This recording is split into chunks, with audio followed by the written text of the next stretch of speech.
Welcome to the Daily News Currents. Today is Monday, October 27th, and for today's headlines we have: Ever felt so stressed you didn't know what to do next? Try talking to your parts.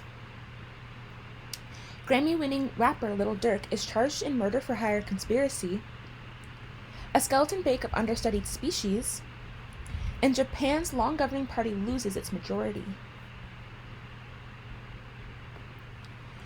Ever felt so stressed you didn't know what to do next? Try talking to your parts. Have you ever felt so anxious in a tough situation you didn't know what to do next? That's how Seth Copeland felt during his divorce. He worried he'd lose connection with his kids. How much time will I have with them, he recalls thinking. Would they be okay, he wondered. One night as he was driving home, he struggled to catch his breath as panic took over. He pulled over to the side of the road, recognizing he needed help. His therapist turned him onto an approach he had never heard of, called Internal Family Systems, or IFS, and recommended a book to get him started. Written by its founder, Richard Schwartz, it was life-changing, Copeland said. At the center of IFS, something called parts work, is the idea that each of us have multiple parts, kind of like sub-personalities.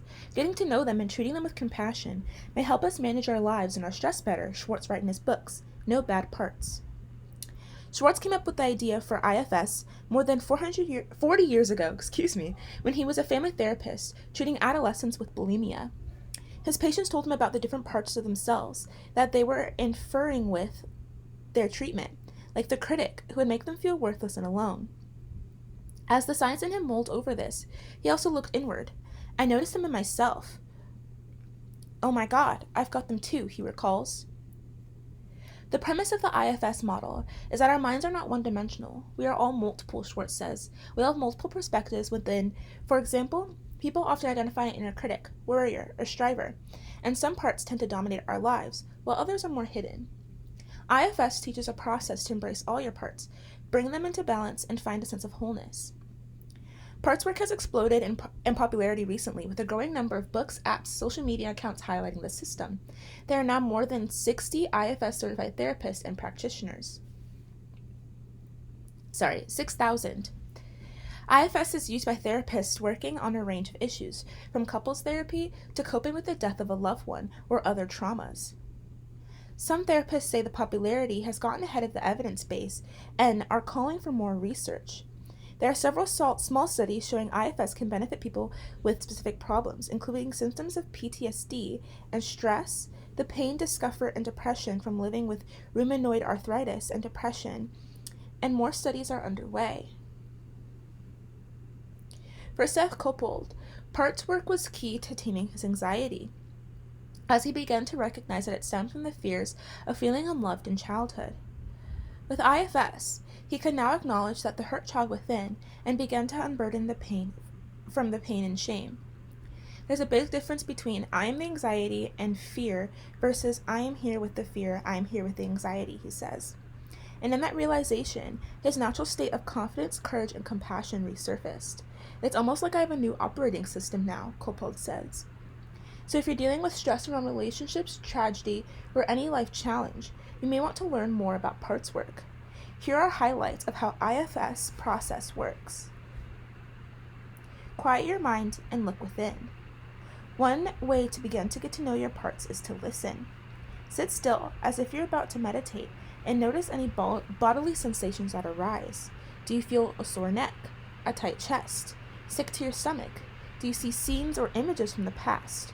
What comes up first are parts that may need your attention. Focus on one sensation or image, tune in, and ask what it wants you to know. When Seth Copeland tried this, he sensed a nervousness throughout his body, and he saw images from old movies in his mind, scenes of bad divorces, couples fighting over kids. He was getting in touch with the worrier part that was dominating his life at the time. Start a dialogue with your parts. In IFS, the rule is that none of our parts are bad. Each of them can give us useful information. Copeland started to realize that his worry and anxiety were what IFS calls protector parts, which help us get through tough situations. They were trying to make me do something, to figure out a solution to help my kids. But these parts were causing so much anxiety. He was stuck. The worrier was telling him to do something.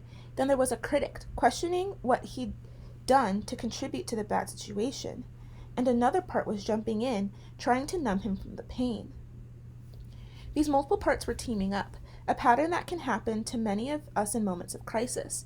It's like noisy instruments playing out of tune, Coppold says, citing a metaphor frequently used in IFS.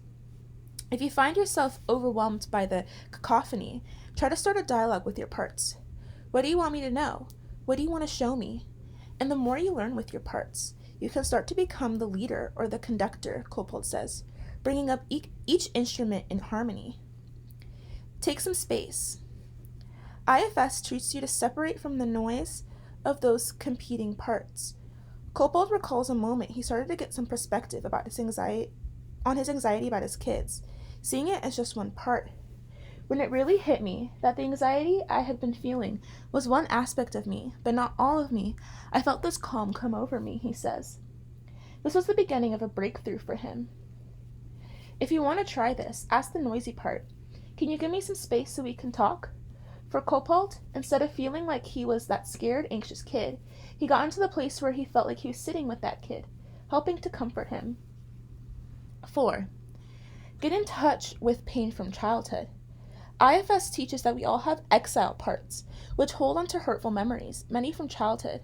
Since it's easier to bury negative feelings and deal with them, these exiles, as the name suggests, can stay locked deep within. IFS founder Dick Schwartz says that exile parts can get triggered in times of difficulty, but he says these are often our most sensitive and loving parts. As a kid, Schwartz struggled in school, which frustrated his father, a prominent physician and researcher. So he piled on a lot of shame, Schwartz says. He could recall his father saying things like, "Dickie, you are good for nothing," and that hurt was buried deep within. He allowed himself to relive those experiences from childhood. I could actually enter that scene and be with the hurt boy, Schwartz says. In doing so, he could feel the mistrust and fear and shame lifting, what IFS calls an unburdening. For Schwartz, this opened up a playful inner child that was lacking in my life before I actually unburdened that part, he says. This part can be tricky to do alone. Exiles sometimes take you back to painful scenes, and so you traumatic memories. Coppold says if you feel the pain of an exile arise, you can say, "I know you're there. I'm not pushing you away." You can ask it to share its story, and if this gets too intense, you may want to contact an IFS therapist. Take a U-turn. Coppold says his life is much better now. He's a loving relationship with his children and he's remarried. Now an IFS certified practitioner, he's written the book on IFS, Self-Led, Living a Connected Life with Yourself and with Others. But he still has moments when life is very stressful or throws too much at him. When this happens, he uses a technique called a U-turn. The U-turn is an exercise to gain perspective. If you find yourself engaging in negative self-talk, or you are feeling like everything is falling apart, take a moment to notice what's happening inside. Look inward. Coppold says he'll ask himself, wait a minute, who's taking me over right now? In other words, you observe which part inside you is triggering your anxiety, fear, or negativity, and you tell it, hey, I got it. Can you trust me to be here? Coppold says. Uncover the light within. When you're no longer dominated by the cacophony of parts, then your true self can emerge according to IFS. In IFS, self is the parent or leader in your system, offering love and protection to all of your parts. Seth says you can think of self as the sun, which is often covered by clouds, i.e. your parts. Remember, the sun is always full power, even on a cloudy day, so Coppold says, like clouds parting, we can remove the things that block our light. For Coppold, this has made a big difference. I tend to live more in the light of myself, he says. He feels more clarity, compassion, creativity, and calm. Grammy-winning rapper Lil Durk is charged in murder-for-hire conspiracy. Fort Lauderdale, Florida. Grammy-winner rapper Lil Durk has been arrested in Florida for federal charges that he paid for the attempted 2022 revenge killing of rapper Quando Rondo at a Los Angeles gas station, a shooting that resulted in the death of Rondo's cousin.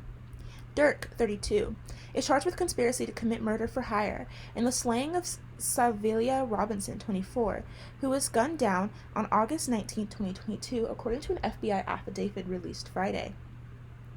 5 other members of Dirk's Chicago-based rap collective, Only the Family, or OTF, have also been arrested, and at least 2 more arrests may be forthcoming, according to court documents that have been filed. Dirk was arrested Thursday night in South Florida as he attempted to flee the country, the FBI says. Dirk, whose real name is Dirk Banks, won a Grammy earlier this year for Best Melodic Rap Performance in his song All My Life, which featured J. Cole. He's also been nominated 3 times and was a featured performer on Drake's Laugh Now, Cry Later. Martin Estrada, the U.S. Attorney for Los Angeles, called the shooting a cold-blooded murder. The shooting occurred in the open at a gas station in a busy intersection, endangering many others in the area, Estrada said in a statement. Violent gun crime of this sort is devastating to our community, and we will have zero tolerance for those who perpetuate such callous acts of violence. FBI agent Sarah Corcoran said in her affidavit that the OTF members engage in violence, including murder and assault, and at the direction of Banks and to maintain their status in OTF. Dirk's representatives did not immediately respond to emails Friday seeking comment. According to Corcoran's affidavit and other federal court reports, the shooting stems from a November 2020 slaying of OTF rapper King Von, 26, at the Atlanta nightclub after Von and Rondo got into a fight. Records say a friend of Rondo's pulled a gun and shot Von several times, killing him. Von, whose real name was Devon Bennett, had 2 hit singles, Crazy Story and Took Her to the O. Authorities say Dirk made it known that he would pay a bounty to anyone who killed Rondo, whose real name is Taekwon Bauman. Almost 2 years later, a murder plot quickly came together, Corcoran wrote.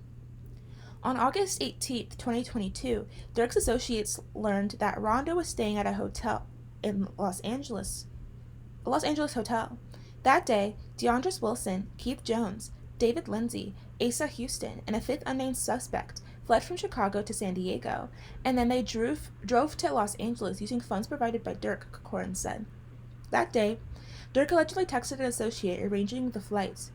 Don't book no flights under no names involved with me, Corcoran said. There's video evidence that Dirk was staying at a house in San Fernando County that day. Once arriving in Los Angeles, the OT members met Keon Grant, who had flown there on a private jet. Grant, a top OTF associate, got the men hotel rooms, purchased 4 ski masks, and obtained 2 luxury sedans, court records say. Grant allegedly gave Jones, Lindsay, and a 3rd unnamed suspect guns, including one that had been converted into a machine gun. The next day, the group allegedly followed Rondo and Robinson as they drove a Cadillac Escalade to the Los Angeles Marijuana Dispensary, a West Hollywood clothing store, and then a gas station across the street from Beverly Center. There, Houston allegedly parked his car behind the station so Jones, Lindsay, and the unnamed defendant could ambush Rondo. They got out, opened fire, killing Robinson, who was standing outside the Escalade, but missed Rondo. The indictment and news stories about the shooting say. The suspects went to an In-N-Out hamburger stand, where they discussed payment with Grant and then flew home to Chicago from San Diego, Corcoran and other documents say. Wilson allegedly later paid Jones and Lindsay an undisclosed amount. Grant, Jones, Lindsay, Wilson, and Houston were arrested Thursday in Chicago on conspiracy to commit murder for higher charges. No attorney information was immediately available for those men in court records. After their arrest, Corcoran wrote, Dirk booked 2 flights from South Florida airports, one to Dubai and one to Switzerland. Then he booked a private flight to Italy, but was arrested in Miami before he could board it. Dirk and other defendants are being held pending their transfer to Los Angeles. In 2019, Dirk and King Von were charged in Atlanta with a drive-by shooting that left a man wounded in the leg. Prosecutors dropped the case against Dirk in 2022, 2 years after Von's slaying. Dirk had denied his involvement. In 2014, Dirk pleaded guilty to felony aggravated unlawful use of a weapon and felony possession of a firearm after he was seen carrying a gun on a Chicago street. He was spared jail time. 2 villages in Chicago's western suburbs, Bellwood and Broadview, last week honored Dirk and announced collaborations with his charity, Neighborhood Heroes Foundation, to provide youth mentors.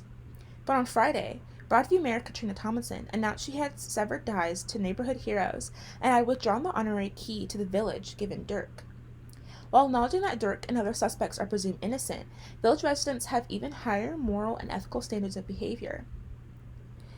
Tomlinson wrote on the village's Facebook page. A telephone message seeking comment from Andre Harvey, Bellwood's mayor, was left at his office. A skeleton bank of understudied species. With a new database of medical images, zoo and wildlife vets can finally see what healthy, uncommon animals, from rhinos and tamarins to pangolins and sea stars, should look like on the inside. Woe betide the sonorous radiologist. Radiologists are very comfortable with dogs, cats, horses, cows, said Dr. Michael Atkinson, the president and chief executive of Brooksfield Zoo, Chicago. But ask them to peer inside a critically endangered 230-pound black rhino, and they might quickly find themselves in uncharted territory. In 2018, after one of the zoo's rhinos developed hard-to-diagnose breathing problems, Dr. Atkinson and his colleagues managed to take a CT scan of its head, and then found themselves wondering what the inside of a rhinoceros' head was even supposed to look like.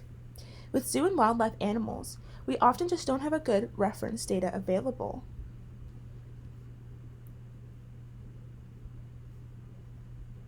In an effort to solve this problem, Dr. Atkinson and his colleagues built the Zoo and Aquarium for Radiology database, which was unveiled last month. The online database, a collaboration between 7 zoological institutions, contains more than 1,000 medical images, x-rays, and CT scans of 50 different species, including the greater roadrunner, the cotton-top tamarin, and the bow-mouth guitarfish, also known as a shark ray. The goal is to have more than 10,000 images of 500 species by 2026.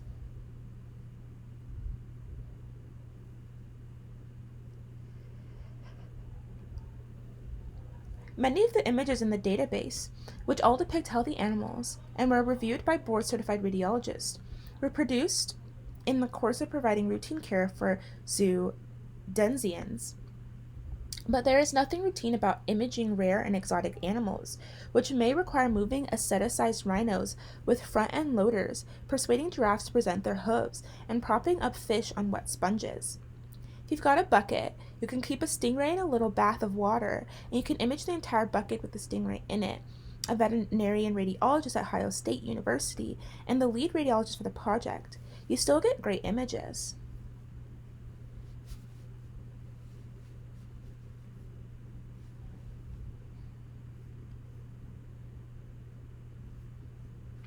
The team hopes that the zoo veterinarians will incorporate the database into their everyday practice, consulting the reference images when they spot something strange on a snake CT scan, or find themselves puzzling over why a pangolin looks peaked.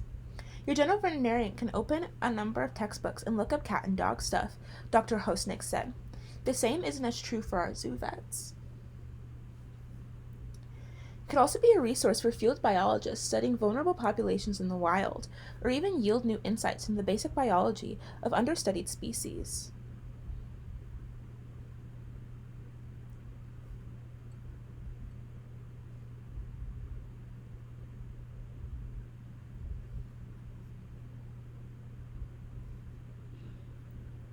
And even for non-experts, the images lay bare the astonishing diversity of animals' bodies that have evolved on Earth. Sea stars have no backbones at all, while snakes are almost all spine. A stingray skeleton is made entirely of cartilage. Anteaters and pangolins, which slurp down insects with their long tongues, are among the few mammals without teeth. A pangolin's tongue, and the bone attached to it, extends down through its chest. The beauty of some of the anatomy is so striking, Dr. Atkinson said. It's not always easy for the public to appreciate, he added, until you start looking at the skeleton. Japan's long governing party loses its majority. The Japanese electorate appeared to punish the Liberal Democrats, leaving it unclear whether the party would be forced to expand its coalition to stay in power. Japan's governing party lost its majority to parliamentary elections on Sunday, as voters delivered an empathetic rejection of the status quo, throwing Japanese politics into its most uncertain period of the years. The Liberal Democratic Party, which has governed Japan for all but 4 years since 1955, lost more than 50 seats in an election for the House of Representatives, the influential lower chamber of the parliament, according to the public broadcaster NHK. For more than a decade, elections in Japan have taken on a rubber stamp quality for the conservative Liberal Democrats. This time, a wearied public angered by a long simmering political finance scandal, rising inflation, and the burdens of raising families, inflicted a humiliating blow to the party just 1 month after it anointed Shigeru Ishiba as the new prime minister. The defeat was even more pronounced as the LDP could not even secure a majority in the 465-seat chamber through the party's coalition with its traditional partner, Komito. The Liberal Democrats, who went into the election with 247 seats, ended the night with fewer than 200, with some cabinet ministers losing their districts.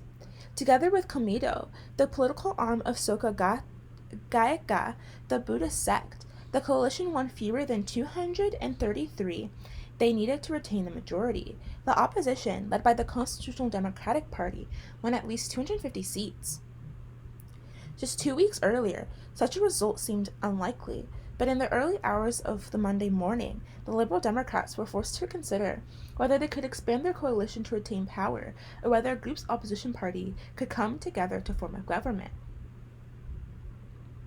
Speaking to NHK on Sunday night, Mr. Ishiba, looking somber, said that the Liberal Democrat would have to try to accept this result, after the voters have handed down a very harsh vote.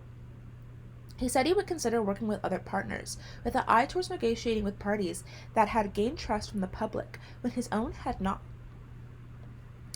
The question now, 26 days into his tenure, is whether Mr. Ishiba will survive as prime minister.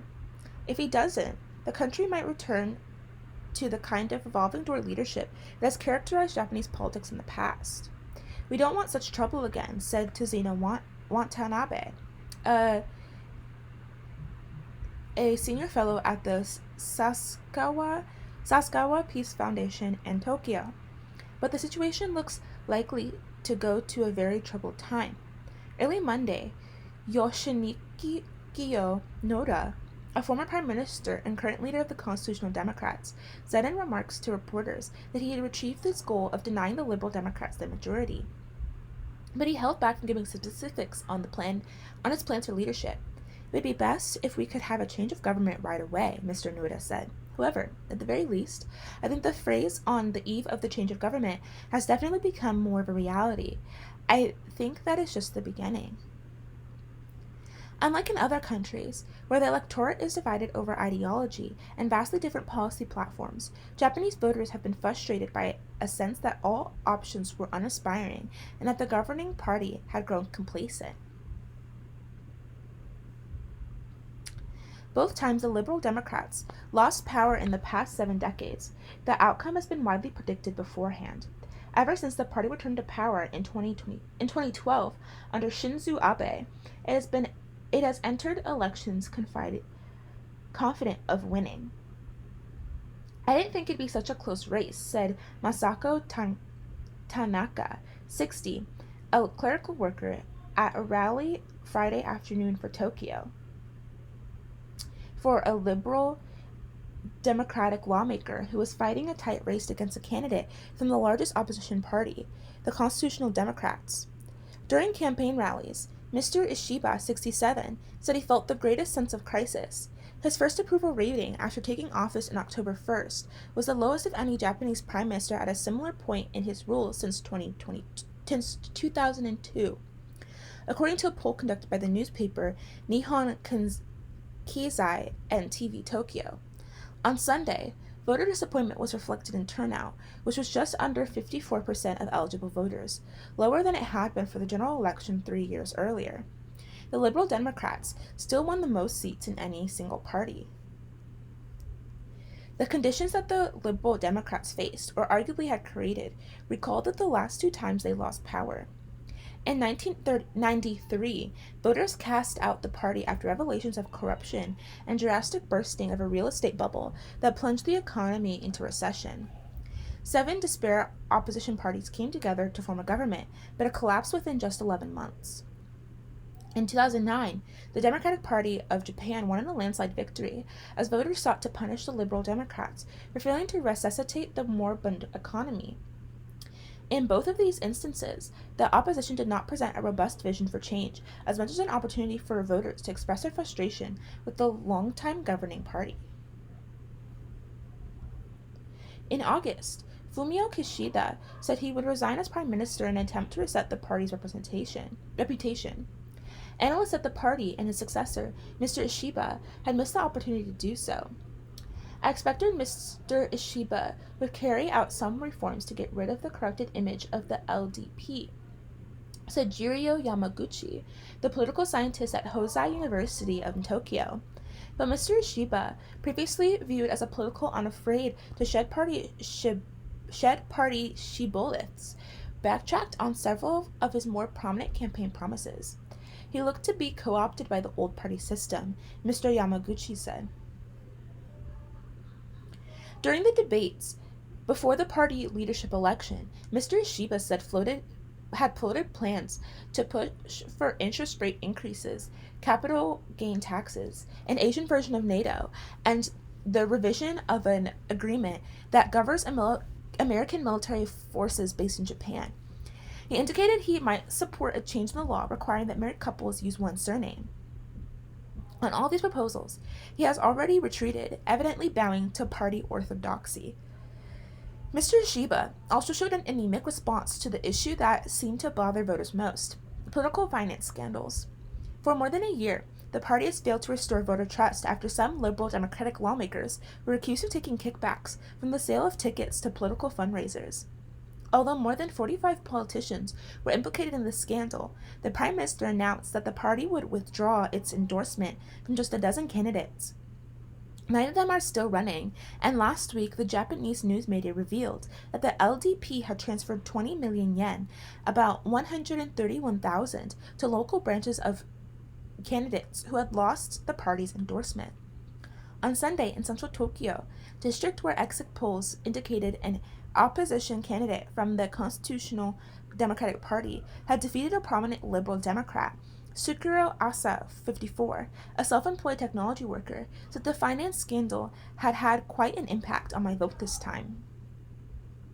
Although voters had plenty else to be dissatisfied about, including rising food prices, looming demographic pressures from a rapidly aging population, and increasing tensions with North Korea and China, the opposition parties seized on the scandals as their most potent rallying cry. More than emphasizing policy differences, the leaders of the Constitutional Democratic Party talk consistently about the Liberal Democrats' problem of politics and money.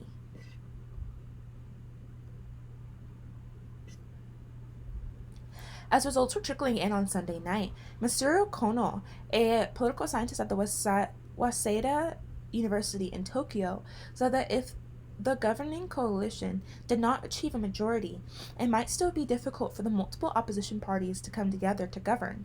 Mr. Noda, the constitutional democratic leader, might be reluctant to form a multi-party government because if a large coalition collapsed, it would revive memories of a predecessor's party's earlier failures. Mr. Noda said Sunday night if the opposition had more time, the disparate parties might have better coordinated to avoid overlap of candidates in hotly contested districts. Speaking to NHK, he said the opposition was prevented from doing so because the Prime Minister decided to dissolve the lower house earlier than we expected. He added, "So we have to do our best, and within these constraints, we have come to a point where we have gained an outcome where we can be relatively satisfied." Mr. Ishiba, who represents a rural district in Tottori Prefecture, focuses on the far-flung and depopulating regions of Japan in his election rhetoric, calling his efforts Regional Revitalizing 2.0. With such measures played to his most loyal fan base, they could alienate urban voters, said Megumi Naoi, an associate professor of political science at the University of California, San Diego. The LDP should be pumping money into a city and talking more about the cities and hardships of child-rearing voters, said Ms. Noi said. If the Liberal Democrats indeed fail to capture a majority, they may be forced to invite other coalition partners to help form a government. Such parties would have a huge bargaining leverage, said Mr. Kono, allowing them to demand cabinet positions or the adoption of favored policies. That is all we have for today. Thank you so much for listening. Goodbye.